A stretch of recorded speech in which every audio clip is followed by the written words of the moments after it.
Hello and welcome to Global Academy. Students, MCQ series हम शुरू करने जा रहे हैं जनरल साइंस। इसमें जो टॉपिक आज हम करने जा रहे हैं इस वीडियो में वो है न्यूट्रिशन। काफ़ी इंपॉर्टेंट क्वेश्चंस हैं, पूरा डिटेल में हम इनको डिस्कस करेंगे। इस वीडियो के बाद आपके मिनिमम उससे आप 100 क्वेश्चंस इजीली सॉल्व कर सकते हैं। सो काफ़ी इंपॉर्टेंट वीडियो है, लास्ट पे देखें, लास्ट तक इसको देखें। First question, raw material for photosynthesis include. Photosynthesis में कौन कौन सा रॉ मटेरियल यूज़ होता है, पहले देखते हैं फोटोसिंथेसिस होता क्या है। आपने अर्ली क्लासेस में पढ़ा भी होगा, थोड़ा रिवाइज कर लेते हैं। आपने पढ़ा होगा कि ग्रीन प्लांट्स वो अपनी फूड खुद तैयार करते हैं। वो प्रोसेस जिसके थ्रू ग्रीन प्लांट्स अपनी फूड तैयार करते हैं उसी को बोलते हैं फोटोसिंथेसिस। फोटोसिंथेसिस में वेरियस रॉ मटेरियल यूज़ होता है, जैसे सनलाइट यूज़ होती है, देन कार्बन डाइऑक्साइड यूज़ होता है, वाटर यूज़ होता है, मिनरल यूज़ होते हैं, उसके बाद फिर फूड बनती है। अब ये तमाम रॉ मटेरियल प्लांट के अंदर कौन से रास्ते से आते हैं, आपने देखा होगा जो प्लांट्स के अंदर लीव्स होते हैं इसमें क्लोरोप्लास्ट होता है और इस क्लोरोप्लास्ट के अंदर क्लोरोफिल होते हैं। ये जो क्लोरोफिल होता है प्लांट्स के अंदर, ये सनलाइट एब्जॉर्ब करता है। ये जो क्लोरोफिल होता है ये एक ग्रीन पिगमेंट होता है और इसी की वजह से जो प्लांट्स होते हैं उनका ग्रीन कलर होता है। सो सनलाइट एब्जॉर्ब होती है through chlorophyll present in the chloroplast, ये आपको याद रखना है। उसके अलावा प्लांट्स के अंदर टिनी पोर्स होते हैं जिनको स्टोमेटा कहते हैं।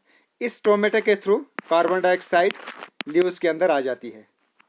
ये जो स्टोमेटा होते हैं, टिनी पोर्स होते हैं, they are located in the epidermis of leaves. So ये थी कुछ बैकग्राउंड। अब देखते हैं, अब हम अपने क्वेश्चन पे आते हैं। फोटोसिंथेसिस जो प्रोसेस हुआ, इसमें बोल रहा है कि कौन कौन सा रॉ मटेरियल यूज़ होता है। अब सबसे पहले एक तो सनलाइट यूज़ होती है, सनलाइट जो एब्जॉर्ब होती है through chloroplast. Then carbon dioxide भी इसमें यूज़ होता है और कार्बन डाइऑक्साइड प्लांट के अंदर एंटर होता है थ्रू स्टोमेटा। देन वाटर भी इसमें आता है और ये जो वाटर होता है ये रूट्स के थ्रू प्लांट्स के अंदर आता है। सो ये सारा रॉ मटेरियल यूज़ होता है इन फोटोसिंथेसिस। सो इसमें अब जो करेक्ट ऑप्शन है वो रहेगा डी पार्ट। लाइट भी इसका रॉ मटेरियल है, organic nutrients, water. So all the एबो इसका करेक्ट ऑप्शन है। Next question, an example of heterotrophic organism. अब हेटेरोट्रॉफिक ऑर्गेनिज्म की आपने एग्जांपल बतानी है। तो न्यूट्रिशन टू टाइप्स का होता है, एक तो होता है ऑटोट्रॉफिक न्यूट्रिशन और दूसरा होता है हेटेरोट्रॉफिक न्यूट्रिशन। ऑटोट्रॉफिक न्यूट्रिशन क्या होता है, वो ऑर्गेनिज्म जो अपनी फूड खुद तैयार करते हैं। ऑटो मीन्स सेल्फ और ट्रॉफ मीन्स फूड। वो ऑर्गेनिज्म जो अपनी फूड खुद तैयार करते हैं वो होते हैं ऑटोट्रॉफ्स, जिसमें तमाम ग्रीन प्लांट्स आते हैं। ग्रीन प्लांट्स अपनी फूड खुद तैयार करते हैं। और हेटेरो क्या होता है, hetero means other and ट्रॉफ means food. वो ऑर्गेनिज्म जो दूसरों पे डिपेंड करते हैं फॉर देयर फूड। तो जैसे एनिमल्स हो गए, वो दूसरों पे डिपेंड करते हैं, इंसेक्ट दूसरों पे डिपेंड करते हैं, बर्ड्स भी दूसरों पे डिपेंड करते हैं। दैट मीन्स प्लांट्स पे डिपेंड करते हैं। एनिमल्स कैसे अपना पेट भरते हैं, या तो प्लांट्स खाते हैं या फिर दूसरे एनिमल्स को खाते हैं। वैसे इंसेक्ट्स भी अपना पेट भरते हैं और बर्ड्स भी वैसे ही दूसरों को खा के या प्लांट्स को या एनिमल्स को ईट करके अपना पेट भरते हैं। सो वो ऑर्गेनिज्म जो दूसरों पे डिपेंड रहते हैं, दूसरों को खा के अपना पेट भरते हैं, वो होते हैं ऑटोट्रॉफिक ऑर्गेनिजम्स। तो इसकी एग्जांपल है हेटेरोट्रॉफिक। अब यहाँ एग्जांपल क्या आएगी, एनिमल्स भी आएंगे, इंसेक्ट्स भी आएंगे एंड बर्ड्स भी आएंगे। और all green plants it is the example of autotrophs. Next, guard cell of stoma are. अब आपने आप बतानी है जो स्टोमेटा हमने पीछे बताया था मैंने आपको कि लीव्स के अंदर छोटे छोटे पोर्स होते हैं, उनको बोलते हैं stoma. And these are made up of, इनके जो बाहर वाला वाल होता है इनको गार्ड सेल कहते हैं। ये है यहाँ पे स्टोमा और इनके जो बाहर वाला ये वाला जो पोर्शन है दीज आर गार्ड सेल्स। तो अब आपने यहाँ इस क्वेश्चन में बतानी है कि ये जो स्टोमेटा के जो गार्ड सेल्स हैं इनकी शेप कैसी है। तो आप खुद यहाँ इजीली बता सकते हैं इनकी शेप कैसी है। इरेगुलर इन शेप नहीं है, convex in shape, long and cylindrical in shape, या किडनी शेप्ड। तो आपको यहाँ आइडिया खुद आ सकता है, these are kidney in shape. So stomata के जो गार्ड सेल्स होते हैं ये किडनी इन शेप होते हैं। तो आपको याद रखना है कि गार्ड सेल कहते किसको हैं, क्योंकि यहाँ तो मैंने आपको डायग्राम बता दिया है इसलिए आपने इजीली इसको समझ लिया होगा, बट गार्ड सेल का आपको पता होना चाहिए कि गार्ड सेल्स होते क्या है। सो ये गार्ड सेल जो होते हैं ये आउटर कवरिंग होती है, यहाँ इसके इनके बिटवीन ही ये स्टोमेटा होते हैं, और इस स्टोमेटा के थ्रू कार्बन डाइऑक्साइड एंटर होता है इनटू द लीव्स।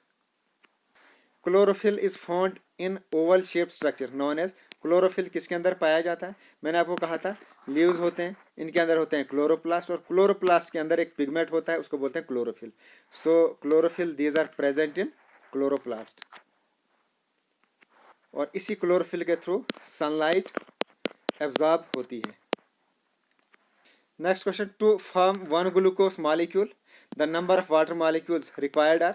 अब मैंने आपको बताया था फोटोसिंथेसिस का प्रोसेस हुआ जिसमें कार्बन डाइऑक्साइड मिला, वाटर मिला, लाइट एनर्जी मिली और फूड बन गई, और वो जो फूड होती है वो बनती है in the form of glucose, और इसका फार्मूला होता है C6H12O6। ये ग्लूकोज है, ये एक फूड बन जाती है इन द प्लांट्स। अब इसमें बताना है आपको कि इसको बनने के लिए, ग्लूकोज को बनने के लिए कितने वाटर मॉलिक्यूल्स की नीड होती है।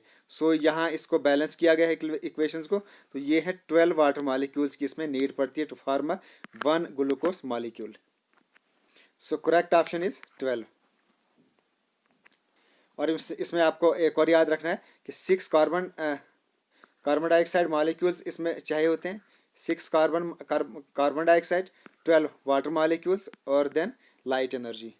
तो यहाँ तो क्वेश्चन में पूछा गया है वाटर मॉलिक्यूल्स, आपसे कार्बन डाइऑक्साइड के बारे में भी पूछा जा सकता है कि कार्बन डाइऑक्साइड के कितने मॉलिक्यूल्स की इसमें नीड होती है।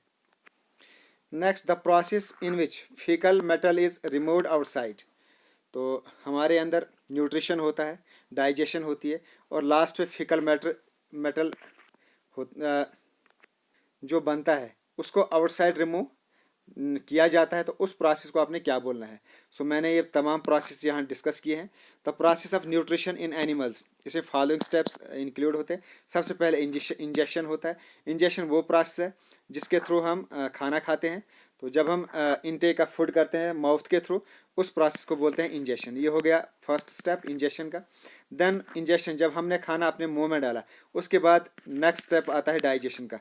हमारे अंदर डाइजेशन शुरू हो जाती है। डाइजेशन स्टार्ट होती है माउथ से ही, माउथ से डाइजेशन स्टार्ट होती है।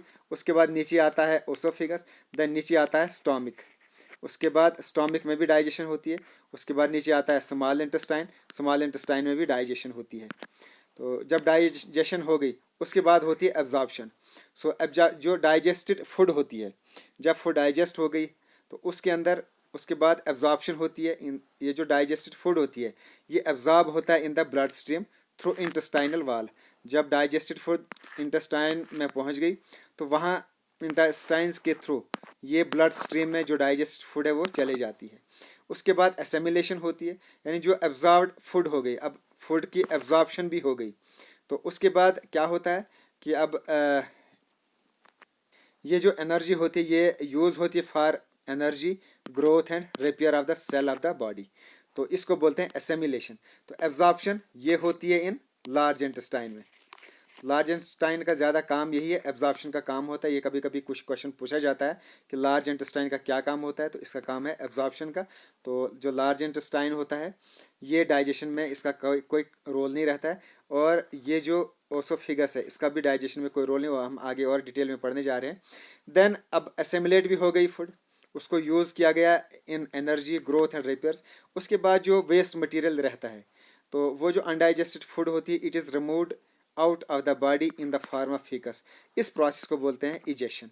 तो ये है इजेशन, यानी फिकल मैटर जिसको हम रिमूव कर देते हैं आउटसाइड द बॉडी, इसको बोलते हैं इजेशन। सो ये तमाम पॉइंट्स आपको याद रखने हैं। यहाँ तो इजेशन कब पूछा गया है, कोई और पॉइंट भी आपसे पूछ सकते हैं, इंजेक्शन पूछ सकते हैं, डाइजेशन पूछ सकते हैं, या एब्जॉर्प्शन के बारे में भी पूछा जा सकता है। Next question, man is an example of herbivores, carnivorous, omnivorous या पैरासाइट। अब पहले समझते हैं ये होते क्या है, हर्बिवोरस, कार्निवोरस, ओमनिवोरस होता क्या है। वो एनिमल्स जो टोटली प्लांट्स खाते हैं, सिर्फ प्लांट्स खाते हैं, उनको बोलते हैं हर्बिवोरस। ये आपको याद रखना है, जैसे काव एंड गोट। तो आपने कभी सुना नहीं होगा कि काव और गोट गोश्त भी खाती है। सो दे ओनली ईट प्लांट्स, तो इनको बोलते हैं हार्बिवोर्स।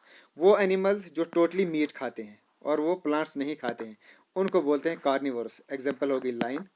उसके बाद वो एनिमल्स जो प्लांट्स भी खाते हैं और मीट भी खाते हैं, उनको बोलते हैं ओमनिवर्स।